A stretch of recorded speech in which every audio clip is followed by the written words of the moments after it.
Everyone, so today we're working on this Ford Transit and we're going to be bleeding out the brakes. So what I've done so far is I've just sucked out quite a bit of the fluid because we'll be doing a fluid change as well.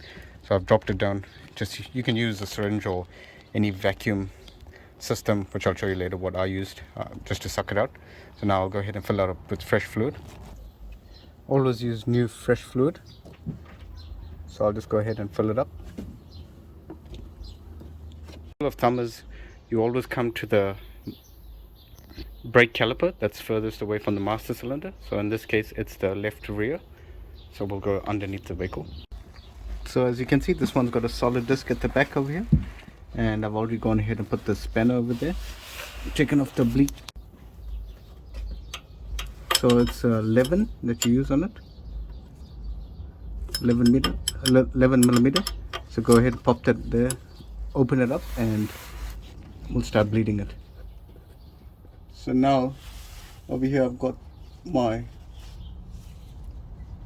clear pipe, my vinyl tube, and that's going to a bottle over here. So and now we've got someone else in the cabin. They'll be pumping it, and they'll keep pumping until I say hold. So it's been about 5 pumps. So I'll tell them to hold, and then when they're holding it with firm pressure, then I'll go ahead and open it, the bleeder nipple over here. Hold. Holding. You're holding. Opening.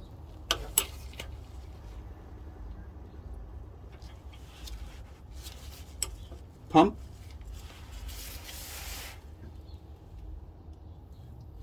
So we'll keep repeating this a few times. We'll flush out the longest line. So this is the furthest away line from the master cylinder, this caliper. So we'll flush as much as we can of the old brake fluid, and we'll refill it at the reservoir again once it's been flushed out. Hold.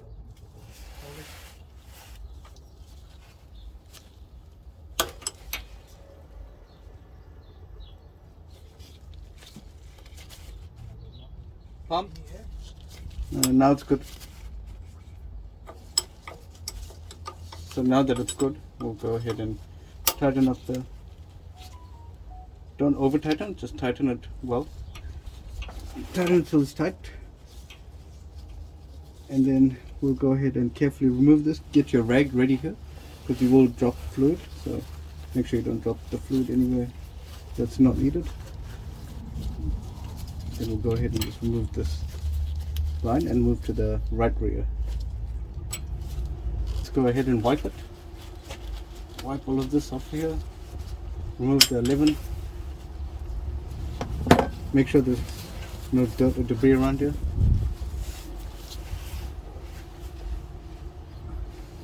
And make sure you've reinstalled your dust cap onto the bleeder screw or the bleeder nipple over here. So just pop that on. That's all good to go. So now we'll move to the other side.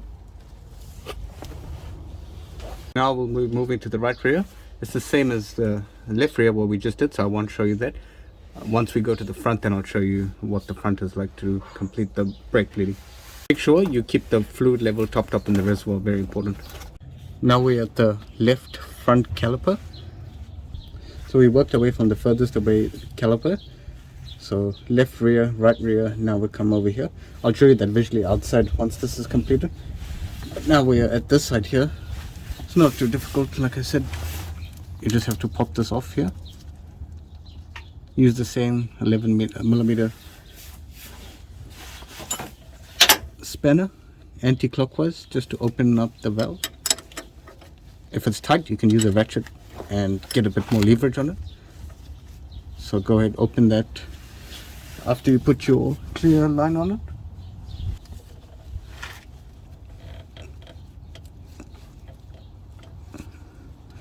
There you go, just put in there and make sure your tube is pushed right to the bottom of your bleeder bottle, just like this over here, so it doesn't suck in air. And we'll go ahead and open it, so the reason why we're pre-opening it, so we're just opening it up initially because sometimes they get seized, so we need to check before we start pressurizing the system. So we follow the same procedure with the bleeding method, where your helper will be pumping the brakes, and once you tell them to hold it, then you go ahead and open it, which I'll show you now. So just watch the clear tube and watch for the air in the line.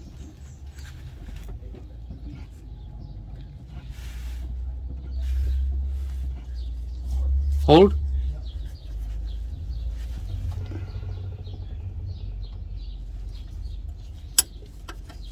Pump.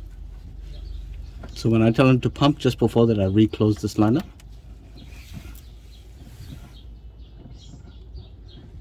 And just prior to this, I made sure I topped up the brake fluid, so I topped it up to the max line.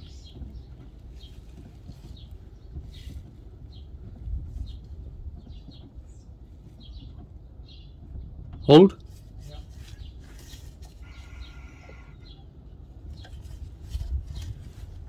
Pump. So what we'll do is we'll go ahead and repeat this about 3 or 4 times, and once I'm satisfied that there's new fluid at this caliper, we'll move this whole setup to the driver's side. So we'll move this whole setup to over there, the driver's wheel, and that will be the closest one to the master cylinder, and we'll be done. It's the exact same procedure as you just saw now. So I'll just run you through again what we did for the bleeder, or what the process is. So the Ford Transit, this particular one is a right-hand drive vehicle, so the master cylinder sits on this side. So the driver's wheel is over here. So right side, if you're on another country and you have this similar vehicle, so right front, right rear. We're on the left front and left rear. So you want to start the furthest away from the master cylinder. So the master cylinder is over there. So the furthest away line is over there at the rear wheel. So that's furthest away. I'll do up a diagram as well so you can see that. So we started that one there. And then from there we move on to the driver's rear. So from here we move to the driver's rear over there. Then from there we move to the passenger's left side. So we're going to move back there. Do the passenger side as the third wheel, and then finally we do the driver's side as the last one. You come back to the last one, which is the driver's side. So I'll put up the diagram now so you get that process in place, and that's the procedure you want to follow to flush out the system and bleed out the brakes.